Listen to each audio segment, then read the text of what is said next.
पुण्यामधूनच चाकणमधल्या 20 कंपन्यांचं स्थलांतर प्रकरणामध्ये एक महत्त्वाची बातमी येते। मुख्यमंत्री देवेंद्र फडणवीस यांनी शरद पवारांना आता उत्तर पाठवलेले आहे। बंद होणाऱ्या 76% कंपन्या या डिफंक्ट होत्या असं त्यांचं म्हणणं आहे। डिफंक्ट म्हणजे नोंदणी झाली पण ते सुरू झालेल्या नाहीत अशा प्रकारच्या होत्या। अशा प्रकारे उत्तर मुख्यमंत्री देवेंद्र फडणवीस यांनी शरद पवार यांच्या पत्राला पाठवलेले। शरद पवारांनी चाकणमधल्या इंडस्ट्रियल इस्टेटमध्ये 20 कंपन्या स्थलांतरित होतात आणि अनेक कामगार त्यामुळे बेरोजगार आहेत। हा महत्त्वाचा मुद्दा, याकडे लक्ष वेधलेलं होतं आणि शरद पवारांनी मुख्यमंत्र्यांना या संदर्भात सांगितलेलं होतं आणि यावरच आता मुख्यमंत्र्यांचं त्यांना उत्तर आलेलं आहे। बंद होणारे 76% कंपन्या या डिफंक्ट होत्या, म्हणजे डिफंक्ट म्हणजे नोंदणी झाली पण सुरू झालेल्या नाहीत असं उत्तर मुख्यमंत्र्यांनी दिलेलं आहे।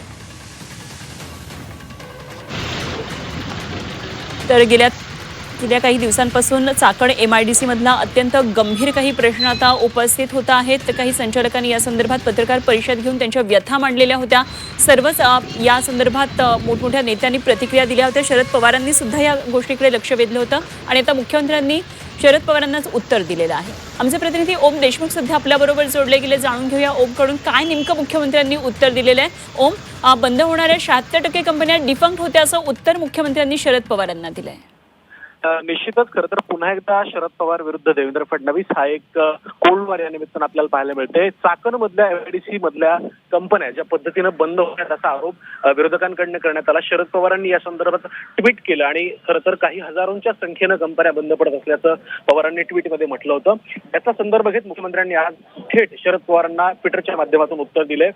खरं तर आपण महाराष्ट्राचे सुजाण आणि ज्येष्ठ नेते आहात, त्यामुळे आपल्या मनात गैरसमज राहू नये या सगळ्या आशयानं सुरुवात करत मुख्यमंत्र्यांनी या संदर्भात पवारांना उत्तर दिले। यातला एक महत्त्वाचा मुद्दा म्हणजे आपण जो आरोप केला त्यापैकी बंद होणार आहे 76% कंपन्या या फंक्शनल अर्थात या कंपन्यांची केवळ नोंदणी झाली होती, त्या कंपन्याही सुरू झालेल्या नव्हत्या आणि त्याचं कुठेतरी स्थलांतर इतर ठिकाणी होते अशा प्रकारचा एक मुद्दा फडणवीसांनी अधोरेखित केला। त्यामुळे 36,000 कंपन्या दुसऱ्या ठिकाणी गेल्या या जो दावा सातत्याने केला जात होता तो दावा फडणवीसांकडनं खोडण्यात आलाय। त्यासोबतच देशभरामध्ये ज्या काही कंपन्यांची नव्याने नोंद होते त्यामध्ये सुद्धा महाराष्ट्र हा क्रमांक 1 वरती आहे अशा प्रकारची सुद्धा माहिती फडणवीसांनी चाकण MIDC आणि या सगळ्या प्रकार या भागामध्ये ज्या काही गैरसुविधा संदर्भात 15 ऑगस्ट रोजी एक बैठक झालेली आहे आणि अजून एक बैठक 16 ऑगस्ट रोजी या सगळ्या भागातल्या पायाभूत सुविधांच्या संदर्भात होणार आहे आणि या सगळ्या समस्या मिटवल्या जातील असं आश्वासन सुद्धा मुख्यमंत्र्यांकडून या पोस्टच्या माध्यमातून देण्यात आले। त्यामुळे विरोधकांकडून करण्यात येणारे आहे शरद पवारांनी केलेली ट्विटर पोस्ट या सगळ्या संदर्भात मुख्यमंत्र्यांनी दिलेले उत्तर आता महत्त्वाचं ठरलंय। ठीक, ओम धन्यवाद दिलेल्या या सगळ्या सविस्तर माहितीसाठी। त्यामुळे आता मुख्यमंत्र्यांनी शरद पवारांना सोशल मीडियातून एक मोठी आकडेवारी जाहीर करत हे उत्तर दिलेलं आहे आणि शरद पवारांनी ट्विट करून या संदर्भात खरं तर काही प्रश्न उपस्थित केले होते आणि या समस्यांकडे लक्ष द्यावं असं म्हटलेलं होतं। तर शरद पवारांनी काय नेमकं ट्विट केलं होतं तेही आपण एकदा पाहूया।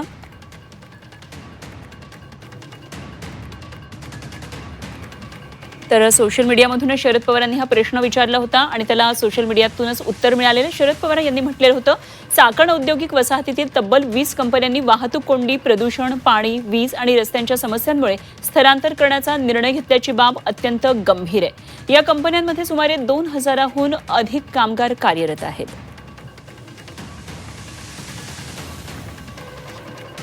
पुढे पवारांनी लक्ष वेधताना असं म्हटलेलं होतं, हे उद्योग स्थलांतरित होऊ नयेत, रोजगाराच्या संधी टिकून राहाव्यात आणि राज्याची औद्योगिक ताकद ही कायम राहावी यासाठी राज्य सरकारनं या प्रश्नाकडे तातडीनं लक्ष देण्याची गरज आहे।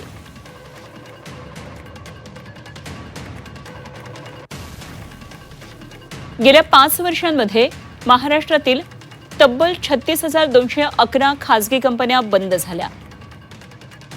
मात्र या कंपन्या बंद झाल्यानंतर किती जणांच्या नोकऱ्या गेल्या आणि त्यांना पुरेसा मोबदला मिळाला का याची माहिती मात्र सरकार दरबारी उपलब्ध नाहीये आणि हे अत्यंत धक्कादायक आहे।